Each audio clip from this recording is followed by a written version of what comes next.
आज दूसरा पहलू भी बताइए, ये माहौल क्यों बिगाड़ रहा है all India Muslim personal law board और आपके नेता असदुद्दीन ओवैसी कि मुस्लिम काली पट्टी बांधकर निकले आज?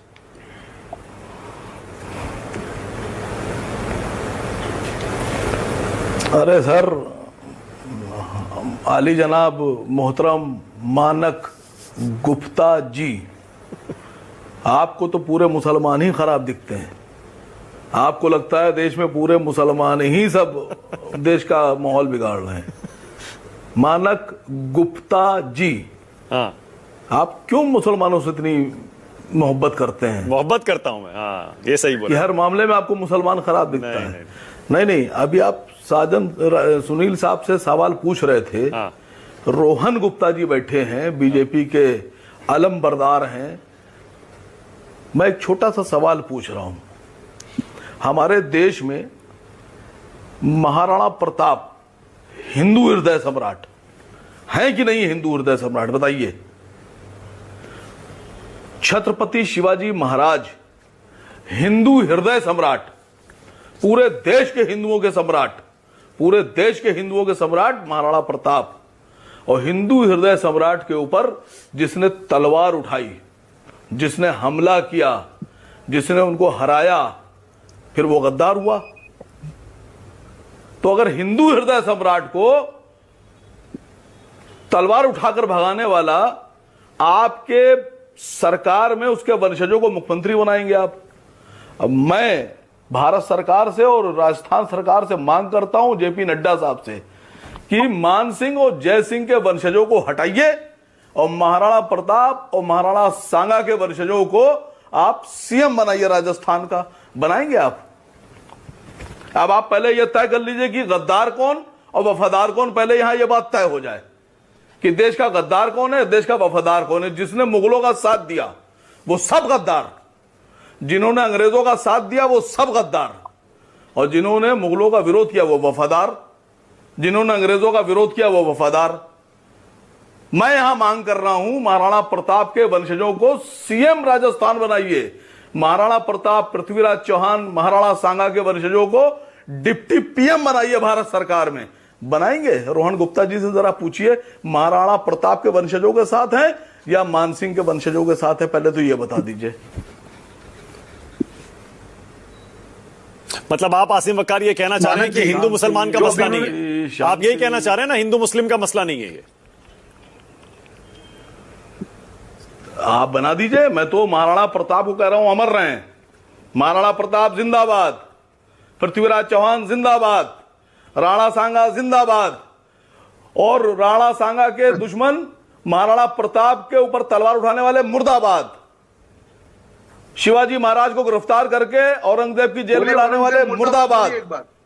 मैं तो कह रहा हूं जय सिंह मुर्दाबाद। उनके वंशजों को हटाइए असीम वकार, और महाराणा प्रताप के वंशजों को सीएम बनाइए। सर एक बार बोल दीजिए औरंगजेब मुर्दाबाद। बोलिए नहीं, मेरी बात तो सुन लीजिए।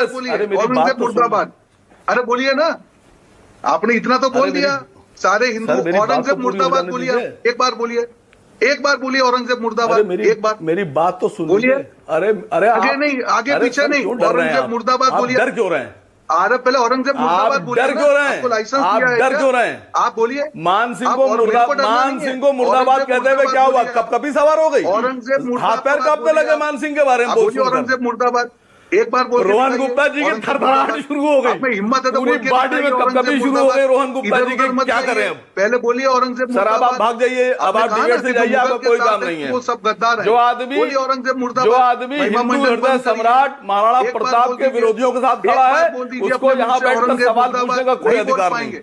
आप लोगों की हिम्मत नहीं है। देश आदमी, जो आदमी महाराणा हिंदू हृदय सम्राट महाराणा प्रताप के वंशजों के विरोध में और रहेगा, महाराणा प्रताप के वंशजों के विरोधियों के साथ खड़ा है, मुर्दाबाद एक बार बोल दीजिए। आप कांप रहे हैं सर। पूरे देश की जनता आपकी सर, आप कांप रहे हैं। मत करिए सनातन पे सवाल, हिंदुओं पे सवाल, लाइसेंस मत करिए। अपनी बात रखूं या खाली यही होता रहेगा? अब आसिम वकार बात रखूं या यही होता रहेगा? आसिम वकार एक सेकंड, अब जरा इस पर भी आइए। ये काली पट्टी बांधकर क्यों आप मुसलमानों को कह रहे हैं सड़कों पर उतरे, क्यों? सर सुनिए तो, शिवाजी महाराज भोसले थे, देवेंद्र फडणवीस से इस्तीफा लीजिए और शिवाजी महाराज के वंशजों को मुख्यमंत्री बनाइए। वो हिंदू हृदय सम्राट बनाएंगे आप। अभी सारा प्रेम आपका निकल जाएगा। हिंदू हृदय सम्राट आप कहेंगे उनको। औरंगजेब प्रेम है आपका, मैं कह रहा हूं बोलिए शिवाजी महाराज जिंदाबाद। था नहीं था, वो बनाइए उनको मुख्यमंत्री। शिवाजी महाराज के वंशजों को मुख्यमंत्री बनाया जाए, ये आसिम वकार की मांग है। अगर आप वाकई में उनको मानते हैं तो आपको इतना लंबा भाषण आपने दिया, मेरा पहले आप सवाल है औरंगजेब मुर्दाबाद है या नहीं, मैं बोल दूंगा। आप बताइए सर। नहीं, मैं बिल्कुल आपको जवाब सुनिए तो दूंगा। सर, बताइए औरंगजेब मैं बोल मुर्दाबाद है या दूंगा। नहीं है? अरे सुनिए, अच्छा चलिए मैं बोल, अच्छा सुनिए मैं बोल, मुगल की सुनिए सुनिए जो अरे मैं बोल रहा हूँ वो मुर्दाबाद है, आपने कहा। ओके रोहन बोल रहे हैं, रुकिए रुकिए रोहन, अब रुकिए। आसिम वकार बोल रहे हैं, रोहन रुकिएगा, अब रुकिएगा। आप बोलिए आसिम वकार, लगे सर बोलिए। अरे मैं कह रहा हूं खाली एक बार इनसे मानसिंह जयसिंह मुर्दाबाद कहला दीजिए लेके घूम रहे हैं और कह दीजिए कि डिप्टी सीएम दिया कुमारी को हटाया जाएगा और महाराणा प्रताप के वंशजों को मुख्यमंत्री बनाया जाएगा। मैं बोल दूंगा, जो कहिएगा बोल दूंगा। अच्छा ठीक है, ओके चलिए। अब मलूक नागर और आशुतोष, अब रुक जाइए रुक जाइए। जो जी हिंदू धर्म में जो सबसे बड़ा नारा हो वो लगा दूंगा। बोलिए, यहाँ वादा कीजिए कि महाराणा प्रताप के वंशजों को सीएम बनाएंगे। देश तय करेगा नहीं, वो सब होगा। आप बताइए औरंगजेब मुर्दाबाद है या नहीं है? अगर आप बोल रहे हैं कि मुगल के सामने लड़ने वाले जो है वो सारे देशभक्त हैं, तो औरंगजेब मुर्दाबाद है या नहीं है? बताइए। आप डर गए क्या? आप बताइए, एक बार बोल दीजिए। रोहन गुप्ता जी, सोच के आना चाहिए था, नाम पूछ के आना चाहिए था आपको कि आसिम वकार है कि नहीं। ओके, मलूक नागर और आशुतोष, पहले आशुतोष उसके बाद मलूक नागर, पहले आशुतोष।